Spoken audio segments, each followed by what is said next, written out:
So it's my pleasure to first invite to the podium Aiming High co-chair Sara Moss, who will introduce our first Aiming High honoree.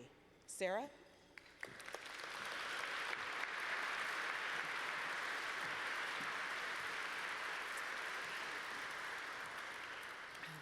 Thank you, Gloria.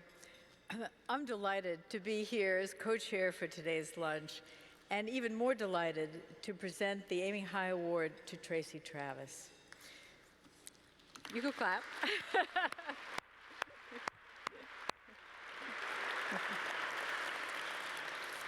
Tracey is a truly remarkable woman who embodies all of the values and achievements of the Aiming High Award. Tracey is an outstanding business leader and financial leader, as well as a wife and a mother of two terrific daughters.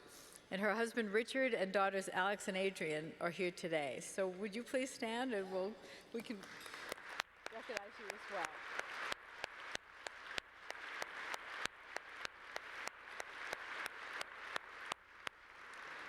It's a wonderful family. Many of us had to overcome obstacles as we built our careers, but Tracey is a true pioneer. As an engineer, a financial and business executive, and a woman of color, she broke barriers wherever she went through her intelligence, her drive, and her hard work. Tracey graduated from the University of Pittsburgh with a degree in industrial engineering. She began her career as an engineer at General Motors. After winning a GM fellowship, she pursued an MBA at Columbia and returned to GM as a financial executive. Next, she went on to a variety of management and financial positions at PepsiCo and American Can. She then turned to retail with senior financial positions at The Limited and as CFO of Ralph Lauren for 7 years. Tracey joined the Estee Lauder companies in 2012 as Executive Vice President and CFO. In that role, she leads global finance, investor relations, and information technology, among other functions. And she plays an even wider role, even more important role, as a leader in all of our strategic initiatives. In addition to her leadership role at Estee Lauder, Tracey serves on the boards of Campbell's Soup and the Lincoln Center, and she's a trustee of both of her alma maters, the University of Pittsburgh and Columbia Business School.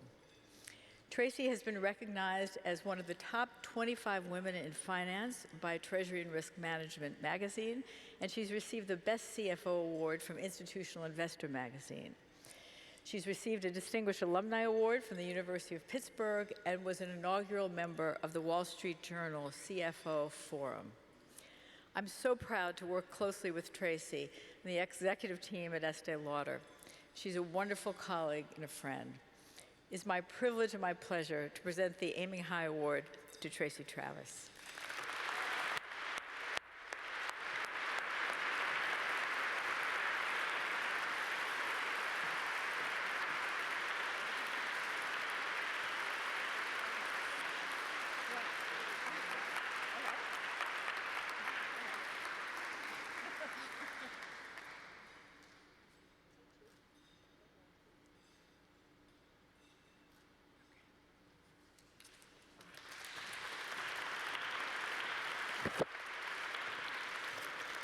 Well, thank you, Sara, for your kind words. I'm so grateful to work alongside someone who is as thoughtful and intelligent as well as supportive as you are. You're a true powerhouse in our corporation and someone I am fortunate enough to call a friend as well as a colleague. It's really quite an honor for me to be recognized today by Legal Momentum, particularly alongside such remarkable women and individuals as Lynn, Barbara, Natasha, and the first male awardee, Michael. Legal Momentum plays such a critical role in shaping policies and legislation to serve, empower, and protect women across our country. And like many of you in this room, for years they've been a leading voice in advancing women's leadership and gender parity in the workplace. To them and to all of you here, I thank you. Thank you for making your voices heard, and thank you for giving a voice to those who very well otherwise might not be heard. As all of us here today are aware, while some progress has been made, there certainly can be more made. Report after report shows us that women, and especially women of color, continue to be underrepresented at every level of management in the corporate pipeline. But these same reports also show us that the companies that embrace diversity, those who have achieved greater gender parity through their organizations, continue to financially outperform their more homogeneous peers. As a woman and as an African American, I'm acutely aware of the barriers women and people of color face on their steep paths to senior leadership. Throughout my non-traditional career, spanning many different industries and functions such as engineering, finance, strategy, and general management, I'm grateful to have learned the value of contribution and the attributes of perseverance and resilience. And I admire those such as my fellow honorees in the face of adversity throughout their careers. But like my fellow honorees, I know that taking some smart risks and working hard can only get you so far.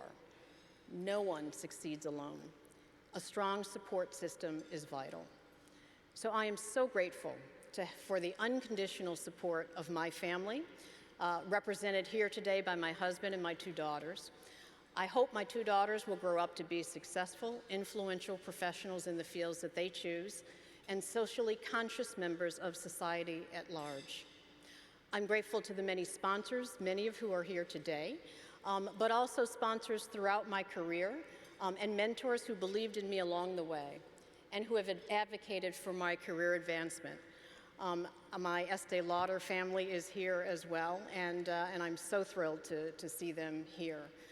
It's important that we continue to pay it forward and mentor and coach young talent and minorities to reach their potential.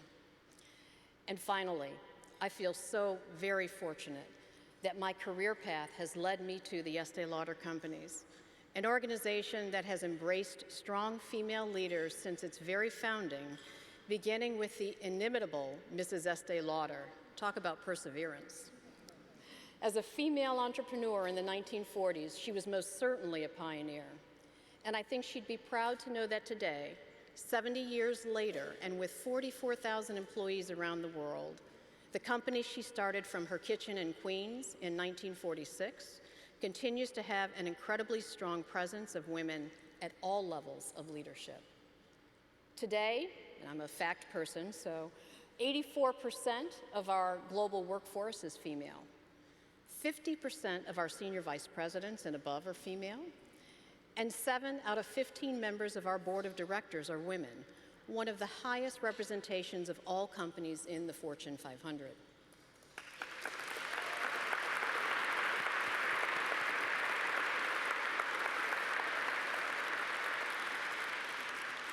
And while only 14% of Fortune 500 CFOs are female, that number was less than 7% just 10 years ago. It takes dedicated organizations like Legal Momentum to continue supporting the advancement of women in business. And it takes individuals like all of you here at this lunch to urge your own organizations to make significant and sustained investments to change company practices and culture so women can continue achieving their full potential. So thank you again for this incredible honor, and congratulations to my fellow honorees.